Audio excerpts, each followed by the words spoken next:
Leak کے اوپر کھڑی ہوں. اگر آپ اسے دیکھ سکتے ہیں میرے پیچھے یہ پوری ایک لیک ہے جس کے کنارے پہ آپ کو جنگلات بھی نظر آ رہے ہیں اور آپ کو کاٹیجز بھی نظر آ رہے ہیں. تو یہ نارتھ میں اونٹاریو کے ایک جگہ ہے جس کا نام ہے لیک آف بیز. ٹھیک ہے, تو یہ جگہ جو ہے یہ پوری اس وقت لیک فروزن ہے. اس کے پیچھے آپ دیکھ سکتے ہیں کہ یہاں پہ گھر ہیں چھوٹے, اور یہ دور آپ کو جو دکھ رہی ہیں چھوٹی چھوٹی ہٹس ہیں, یہ فشنگ ہٹس ہیں. یہاں پہ لوگ آئس فشنگ کر رہے ہیں. جب ہم دنیا میں نکلتے ہیں اور ہم دیکھتے ہیں ان ساری نشانیوں کو, اللہ سبحانہ تعالیٰ کی خوبصورت نشانیوں کو, تو ہم سمجھ سکتے ہیں کہ اللہ سبحانہ تعالیٰ ہی واحد خالق کائنات ہے, اور اسی نے یہ خوبصورتی ہمارے لیے نہ صرف بکھرائی ہے بلکہ ہمارے لیے سامان کیا ہے کہ ہم سمجھ سکیں اس کی وحدانیت کو اور اس کی تخلیق کار ہونے کی واحد کیپیسٹی کو, اور یہ بھی سمجھ سکیں کہ صرف وہی ہے جس کی بندگی ہم پہ لازم ہے. اور وہ صرف اس لیے نہیں کہ وہ کہہ رہا ہے بلکہ اس لیے کہ عبودیت کا تقاضا ہے کہ ہم اللہ کے سلیوز کے طور پہ, اللہ کے بندوں کے طور پہ ہم اس بات کو منوعن تسلیم کریں. اب اگر دیکھیں تو یہ برف آپ کو دکھ رہی ہے, ٹھیک ہے, یہ آپ کو پانی پورا فروزن دکھ رہا ہے. یہ اس وقت یہ جو لیک آپ کو دکھ رہی ہے, میں لیک پہ واک کر رہی ہوں, ٹھیک ہے. آپ کبھی پانی پہ چلنے کا تصور نہیں کر سکتے, ہے نا, لیکن یہ اللہ تعالیٰ نے یہ ایک ایسا سامان پیدا کیا ہے ہمارے لیے حیران ہونے کے لیے, ہمارے لیے نہ صرف شزدر رہ جانے کے لیے بلکہ اس لیے بھی کہ ہم سمجھ سکیں کہ یہ ساری جو کائنات چل رہی ہے یہ کسی کائنات بنانے والے کے تھرو چل رہی ہے, اور ہمارا اس میں کوئی ہاتھ نہیں ہے, اور ہمارا اس میں کوئی بھی کام نہیں ہے, اور اس میں ایسا کچھ بھی نہیں ہے کہ جو ہم اپنے زوم میں آ کے, جو ہم اپنی ایروگنس تکبر میں آ کے, کبر میں اور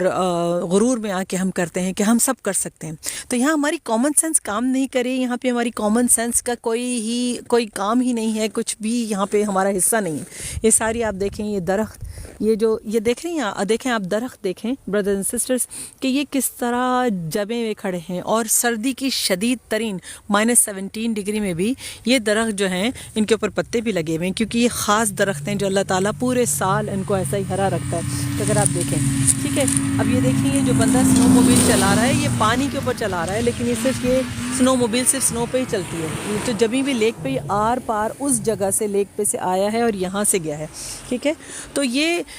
انسان مسخر کر پاتا ہے ان چیزوں کو جب اللہ سبحانہ تعالیٰ کی مرضی ہوتی ہے, کیونکہ وہی خالق ہے, وہی حکمران ہے, وہی تخلیق کار ہے, وہی ہے جو حسن خلقت کے ساتھ ان سب چیزوں کو آراستہ کر سکتا ہے. اور وہ ہمیں دعوت بھی دے رہا ہے نا قرآن میں, وہ کہہ رہا ہے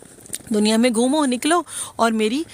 قدرت پہ غور کرو, دیکھو, اور ان تمام نشانیوں پہ غور کرو جو میں نے تمہارے لیے بکھرا رکھی ہیں. اور ہم کیا کرتے ہیں, ان نشانیوں پہ غور کرتے ہیں اور اس کے بعد بھول جاتے ہیں اور سو جاتے ہیں. ہم مختلف جگہوں پہ گھومنے جاتے ہیں اور سبحان اللہ کہنے کے بعد ہم ان چیز کو غور ہی نہیں کرتے کہ اللہ سبحانہ تعالیٰ نے خالق کے کائنات کے طور پہ ساری نشانیاں ہمارے لیے کیوں بکھرائی ہیں, تاکہ ہم سمجھیں کہ اس کی جو ہے ربوبیت کو پہچانیں, اس کی ربوبیت کے تقاضوں کو پورے کریں. اور اللہ سبحانہ تعالیٰ نے جو آدم علیہ السلام کو تخلیق کرتے کو بتایا تھا نا کہ میں اپنا خلیفہ اس دنیا میں بھیج رہا ہوں, اور خلیفہ کا کام کیا ہوتا ہے بھلا, کہ جو اس کو بھیج رہا ہے خالق اس کے دین کو اور اس کی کانسٹیٹیوشن کو, اس کے آئین کو دنیا میں زمین پہ جا کے امپلیمنٹ کرے. تو ہمارا تو کام میں یہ ہے, تو ہم میں سے ہر ایک تو خلیفہ ہے نا. ہمارا کام یہ ہے کہ اپنی زندگی میں اللہ سبحانہ تعالیٰ کے آئین کو نافذ کریں, اپنی زندگی میں اللہ سبحانہ تعالیٰ کی جو تخلیق کاری ہے اس کو عام کریں, اس کے بتائے ہوئے پاک دین کو جو اس کے نبی کریم صلی اللہ علیہ وآلہ وسلم نے مکمل تکمیل کے ساتھ ہم تک پہنچایا, اس کو اپنی زندگی میں نافذ کریں اور دوسروں کی زندگیوں میں نافذ کرنے کے لیے مدد کریں. یہ ہمارا کام ہے, ٹھیک ہے. اور ہم کیا کرتے ہیں, وہ 4 چیزیں جو اللہ تعالیٰ نے اپنے اختیار میں رکھی ہیں کہ رزق, موت, زندگی اور جو ہے اولاد, وہ ہم اس پہ کرنے لگ جاتے ہیں کہ ہم تو یہ سب اپنے ہاتھ میں لے سکتے ہیں, لیکن ہم ان چیزوں کو چھوڑ دیتے ہیں جو اللہ تعالیٰ نے ہمیں بتائی ہیں. اور وہ کیا چیزیں جو اللہ تعالیٰ نے ہمیں بتائی ہیں, وہ ہیں کہ اپنے اعمال کی حفاظت کرنا, اپنے اعمال کو اس کے حساب سے آراستہ کرنا جو اللہ تعالیٰ نے بتایا ہے. ہم ان چیزوں کو چھوڑ ہی دیتے ہیں. تو یاد رکھیں, ایک دوسرے کو بھی یاد دلائیں کہ ہم کو یہ ساری نشانیاں جو اللہ تعالیٰ نے ہمارے اطراف بکھرا رکھی ہیں, چرند پرند, درخت, پہاڑ, لیکس, ہر چیز جو ہمارے اطراف اللہ سبحانہ تعالیٰ نے بکھرا رکھی ہے, وہ صرف اور صرف اس لیے ہے کہ اللہ تعالیٰ چاہتا ہے کہ ہم ان چیزوں پہ غور کریں, ان چیزوں سے نصیحت پکڑیں اور ان چیزوں کو سمجھیں کہ اللہ تعالیٰ نے ان ساری نشانیوں کو بکھرا کے ہمیں اس دنیا میں کیوں بھیجا جائے. اللہ تعالیٰ کہتا ہے کہ میں نے ایک پتھر کے کیڑے کو بھی بے مقصد پیدا نہیں کیا, تو مجھے اور آپ کو تو بے مقصد پیدا کیوں کرے گا, ہے نا. تو آپ سمجھیں کہ آپ کا مقصد کیا ہے. اس دنیا میں ہر ایک انسان کا ایک مقصد ہے, ہمارا بھی ہے, آپ کا بھی ہے. بات صرف ڈھونڈنے کی ہے, تو ڈھونڈیے ضرور, مجھے لکھتے رہیے گا, اور میں دوبارہ بات کروں گی انشاءاللہ.